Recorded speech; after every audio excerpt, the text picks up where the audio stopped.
to The Writing Life, interviewing real writers about making a living from their words.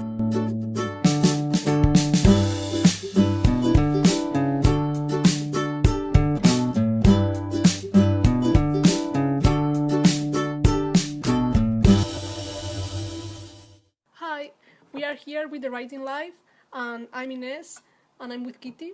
Hi. And today we are interviewing Anne Cleasby. Hi, Anne. Hello. And now Anne is going to read for us a extract of her short story. I'm going to read an excerpt from a short story I presented at one of the MA workshops. It's called Love and Living Dangerously. The weather's looking a bit rough. Richard glanced over his shoulder at Chloe as he climbed down from the train. He frowned. Chloe handed him her rucksack and frowned back. It'll be fine. Bad weather's not going to stop us. She jumped down to join the other three. Simon and Louise picked up their backpacks, and Louise raised her eyes skywards. She was a stuck-up cow, and it was no business of hers if Chloe wanted to argue with her own boyfriend. It was snowing when the four of them arrived in Zermatt. The flakes spiralled down, thick and white against the white sky, obscuring any sight of the encircling mountain peaks. The dim light of the early afternoon revealed glimpses of the town through the curtain of flakes. Already the creeping excitement of the high mountains sneaked through Chloe's veins. After dropping the equipment off at the hotel, they set out to trudge through the snow to a nearby bar, where Philippe, their guide, had arranged to meet them. Chloe had used him before. Last summer she'd climbed Dent d'Herens with him, but he also had an international reputation as a ski guide. Back when Chloe and Simon had been a couple, they'd spent a lot of time climbing, all their free time and most of their cash. Chloe couldn't imagine life without that frisson of danger, the thrill of pushing herself to the limit, of living life on the edge. Simon was the only person who'd ever kept up with her. You've got a death wish, he'd shouted at her in their last argument. For God's sake, Chloe, do you think I'm going to hang around and watch you kill yourself? Or cripple myself following you around? Deep down he felt just as passionately about it. Chloe knew that. He did. It was over a year since they'd broken up. And when she'd suggested they got together to do some ski touring, he'd agreed. And for a moment her pulse had beaten with excitement. There was a chance they could try again. She'd missed him so much. Thanks so much for reading that, Anne. Thanks, that was great. So, you are just about to publish your second novel this August. How was your experience into publishing? Oh, I thought it was wonderful. The free feedback on your writing is invaluable, and getting an editor. My publishers are quite a small publisher, so they don't do much marketing or anything, but they do the editing. They provide you with a cover, and they give you great feedback, so I found it a wonderful experience. So, it's like publishing the end of the marathon of writing and saying, or it's just a step in the process? It's the first step, I think. You've published, your book is out there, but no one buys it. It's marketing. Everyone tells me it's about marketing, and I think that's true because there are so many books out there that persuading people to buy yours or even making them aware that it exists, I think is quite a lot of hard work, and I haven't done any of it. And speaking about awareness, considering it's a small publishers, does that put more on you to do your own marketing? Or it does, I think. Because I worked full-time while I was writing the book, I didn't do very much writing at all. And I have noticed that the people with my publishers who sell the most tend to be the people who do a lot of marketing, a lot of blog tours, a lot of readings. So I think it does put a lot on you. But then I think a lot of publishers, even the large ones, expect that nowadays, don't they? So, but do you promote your own work through any social network now? Like Facebook or Twitter? Not as much as I should do, and that's one thing I'm going to do once I finish the MA.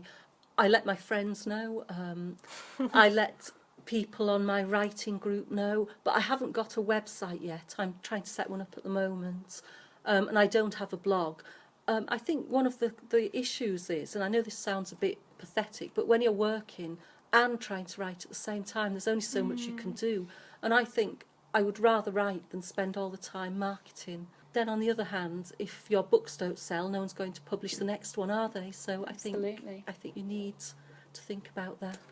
And speaking of finding the balance, what would you say makes up a typical day for you? Do you have a routine where you say, I'm going to write this many words a day, or does it not work quite as...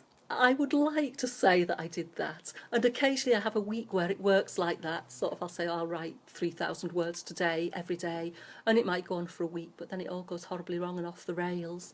So sometimes I find I might write 100 words, and other times I think the most I've ever written is 10,000. Oh, wow. Well, that was working really late and when things were going really well. But usually it's a bit erratic and it's probably about 2,000 at best. Have you found something that makes you more productive? Like specific time of the day or... I like to start in the morning because I think if you get things done in the morning, at least you feel you've done something with the day. Whereas if you put it off, at least for me, I find the day goes on and I find something else to do, and I get to the evening and you're sort of panicking, thinking I haven't done anything worthwhile at all today. I know that feeling. Yeah. Well, you're in a bit of a different position now, though, aren't you? Because before you came to Lancaster and began the MA in creative writing, you had a full-time job, and you gave that up to do this course. And so, why was it now at this point that you decided it was time to really put all that on the line to pursue your writing career? I don't know, actually. I think for quite a few reasons. I'd been working the same job, more or less, for about 30 years. And I'd been working for the same company for about 15 years. And when I first started writing for them, working for them, there was a lot of pressure and we were really busy. There was a lot of travelling, a lot of weekend working. And then we ran out of money. A lot of people lost their jobs, and those of us who stayed were doing very little. We were just hanging on in the hope that we could get more funding. So I had a lot of free time, and that's when I started writing seriously again. Then, after a couple of years like that, we suddenly got bought out by a very, very good Japanese company who gave us lots of work to do again. I suddenly realised I didn't want to do that. I wanted to write, and I just didn't have enough time any longer because the pressure was going up and up. So I'd always wanted to do an MA, and I'd originally thought of doing the distance learning one, but then I thought, why not take the risk and take a year off and do the one in person. Also, I wanted to move back up north, and Lancaster was a place I've always liked, so that was quite a strong reason as well. So, well, you have a background in science. How would you say this has influenced your writing? I don't know. It's something I've been thinking about a lot for my MA reflective essay. Where do ideas come from? Where do you get your inspirations? And I think probably it has something to do with the way you write. I think a lot of people who are interested in science are interested in what's going to happen and speculation and so on. I think a lot of people who write have the same feelings. You write to explore different worlds, your own worlds, just different things. So I think the two things are quite closely connected.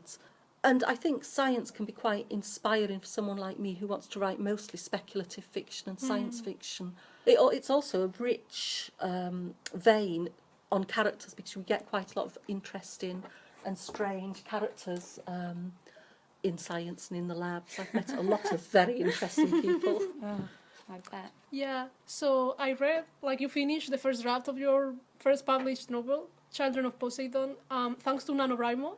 And yes. not so many people know about NaNoWriMo, surprisingly enough. So what is this NaNoWriMo? Yeah, I had no idea what this was. NaNoWriMo, I thought it was quite famous, but actually I didn't know much about it myself until my sister told me I should look it up. And it's a sort of international challenge run from California by, I can't remember the man's name, but if you look online, type in NaNoWriMo, the website comes up immediately. And the challenge is to write 50,000 words of a novel in the month of November.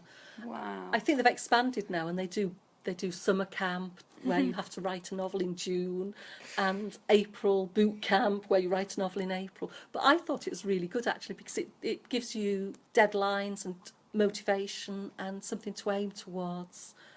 So even if you write absolute rubbish, at least you've got something down on paper and some structure to play with and develop and write. I think sometimes that's with your novel, just getting that first draft down is really good because then at least you have a framework and you can spend the next 3 years working on that framework.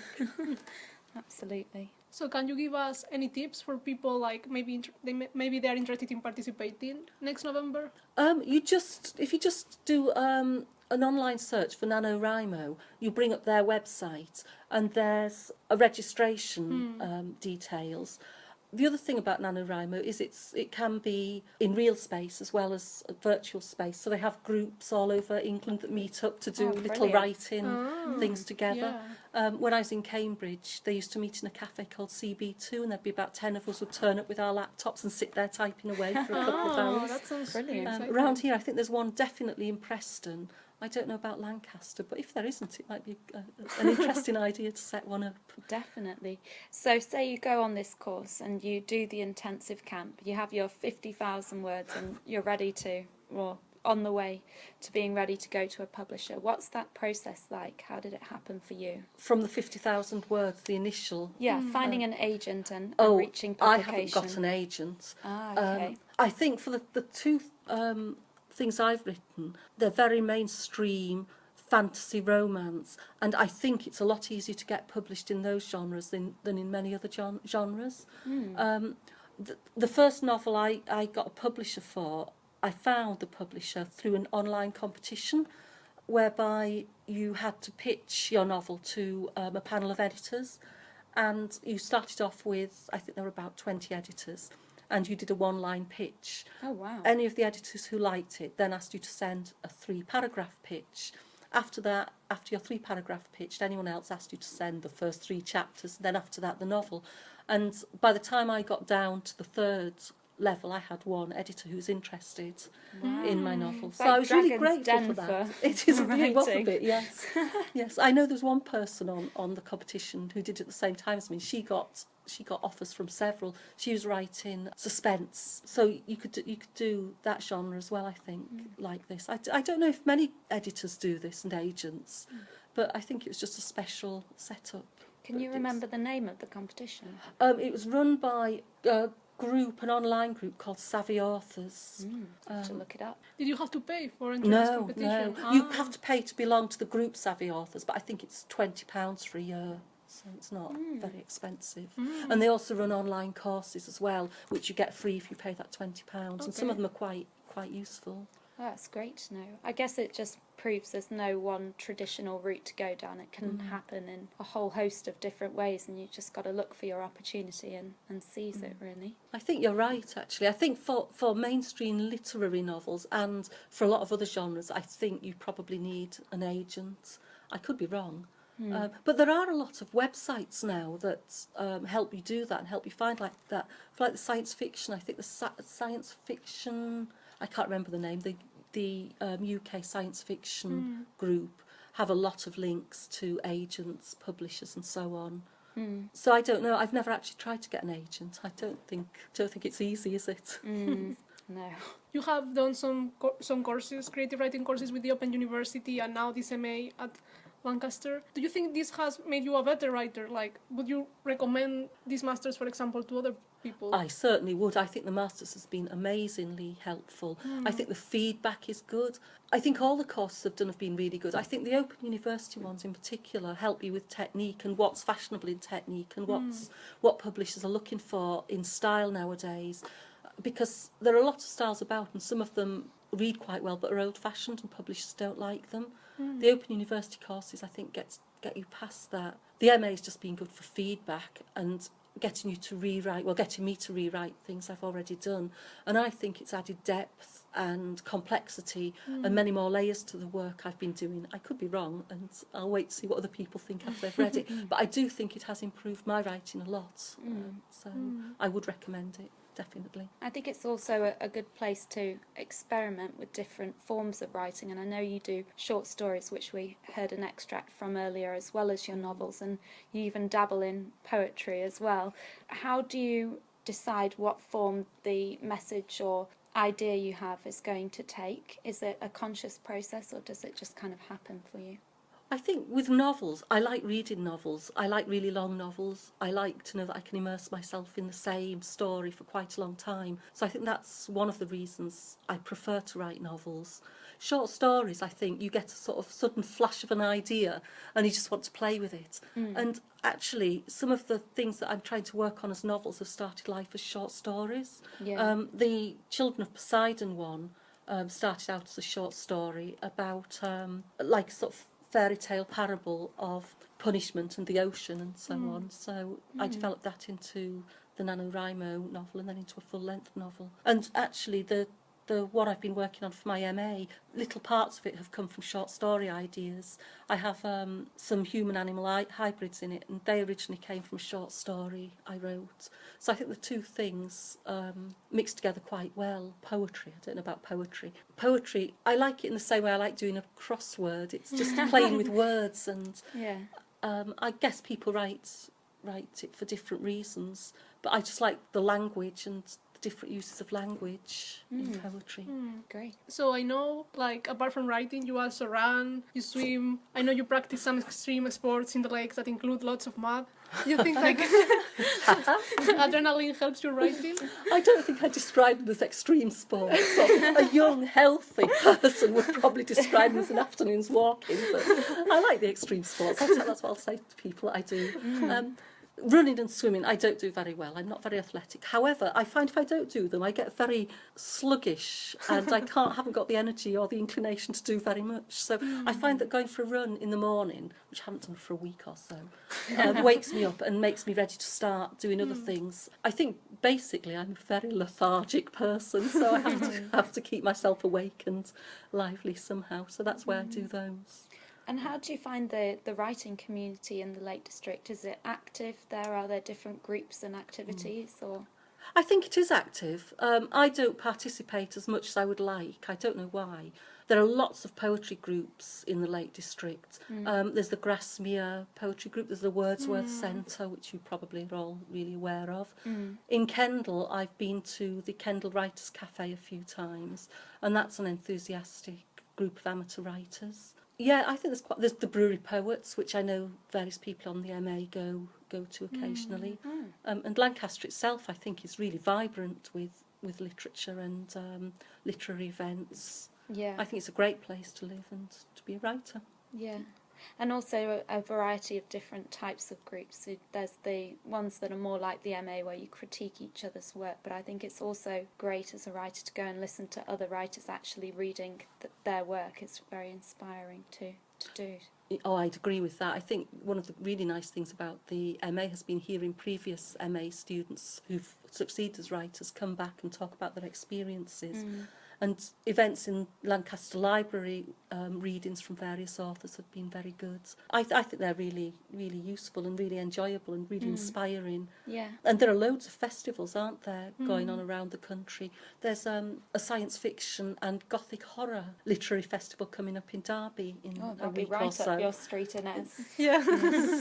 Yes, my sister told me about that one, but I can't make it. But it looks really good. It's got some very good writers. Yeah, we'll Speaking check at it out. So yeah, there's loads going on. It's a great place. Yeah. Where we can find your books? Amazon, I Amazon? think. Yeah, they're Maybe. not in bookshops, not here. I think they might be in Barnes and Noble, I think, in the US, Oh, because it's wow. a small US publisher. But I'm not sure how much they actually put out onto shelves, or whether it's just an internet ordering thing. I've certainly not seen any here, other than my free author's copies. Am I right in thinking that you mentioned that it comes out as an e-book, but after a year it will be published? Is that As right?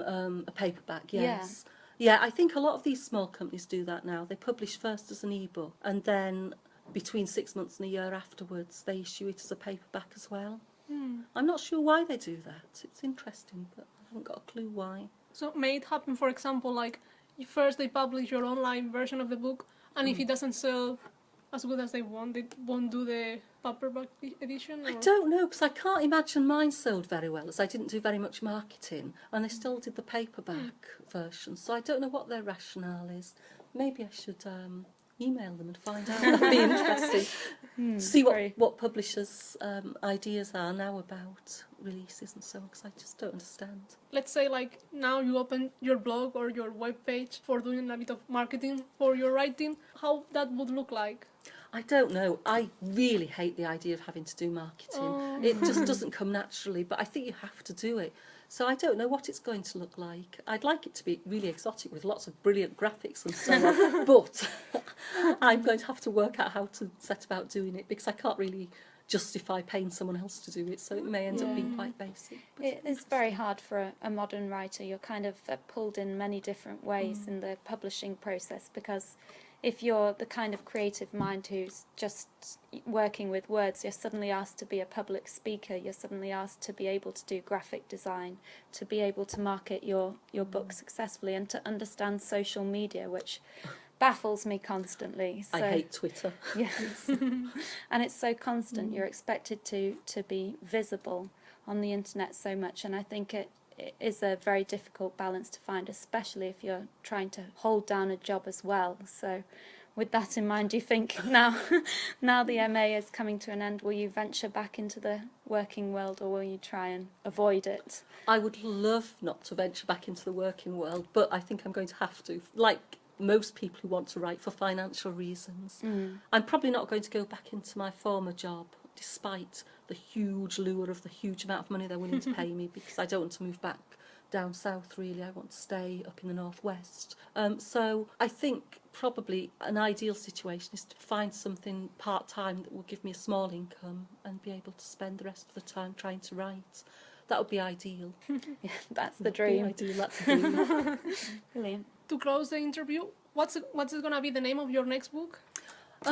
Which one? I've got the one I'm editing at the moment is another one of the sort of fantasy romances, which is also called Children of Poseidon, ran after the hero. But I would love to get my MA novel published. I think that's going to be called The Same River, but that may be, even if I do get it published, about 4 years down the line. Can you tell us a bit about this MA novel? It's a futuristic, speculative novel about the main character is Susanna, who comes from the bottom rung of society and has to struggle to survive. She finds a job working in the household of a politician, and it's how the two stories are entwined. Susanna climbing up and the politician being brought down. There's a lot of murder, mayhem and conspiracy in it, which Fantastic. I love. Okay, thank you very much, Anne, for this interview, and the best of luck with your 2 novels. Thank you very much. Not at all. It's been a Thank pleasure. you. And now Anne's going to read the second part of her short story for us. The next section was a narrow gully between two arms of the summit, and would be a fast, furious descent. Philippe led the way, and they quickly descended to a point where the slope widened again, and looping down they finished on a ridge above a narrow couloir. Chloe squinted down it. It was long, perhaps a couple of 100 metres, steep and widening out towards the bottom, bordered on both sides by outcrops of rock and ice. She glanced at Philippe, who examined it in silence for a few minutes. His lips pursed as he thought. The other stood behind him, waiting for his verdict. There was a drop of about 6 feet down to the top of the couloir, and he lowered himself carefully over the edge to land on the snow at the top. Wait. He probed the surface with his ski pole. It stayed where it was, so Philippe jumped up and down a couple of times, his skis coming down flat on the snow. A couple of minutes passed while he stared at the flat white surface. What's he doing? Louise showed her ignorance. Checking how stable it is. Simon moved closer to her, making sure it will hold when we're on it. It seems firm enough. Philip turned to face them. We should be all right. I'll go first. When you see me reach the bottom, Richard, you can come down. Then Simon, then Louise, and then you, Chloe. Is that okay with everyone? They nodded. Although why she should have to be last, Chloe just couldn't understand. Philip turned and started to zigzag down the 45-degree slope, the glittering powder rising around his knees as he went. When he reached the bottom, where the chute widened out into an untouched expanse of white just above the tree line, he turned and waved to Richard, who lowered himself to the slope and swooped off to join the guide. Simon followed him. Chloe fixed her gaze on Louise. Are you really enjoying this? It doesn't seem your sort of thing. Louise looked like she belonged in a city, and Chloe had noticed she was wearing mascara when they'd left the hotel that morning. Who wears makeup to climb a mountain? Yes, I am enjoying it. Why? Chloe shrugged. Doesn't seem your sort of thing. I thought you only came for Simon's sake. Louise shook her head. You're not going to get him back, you know. She spun round on her skis and followed Simon, who's still only halfway down. Chloe stared after her. How dare she say a thing like that? Chloe didn't want him back. Just because Louise wasn't right for him didn't mean that. Anyway, Simon was more like Chloe. They were a much better match. It still didn't mean she was yearning for him. She gritted her teeth, her face warming with fury, and when she jumped down from the overhang, she jumped up and down a couple of times, not really to cause a problem, just to make the surface shift and dump Louise on her back in the wet snow. Jumping again, she brought her skis down hard and felt her pulse rate increase with a wicked sense of irresponsibility. Further down the slope, the powder started to flurry round Louise's knees. You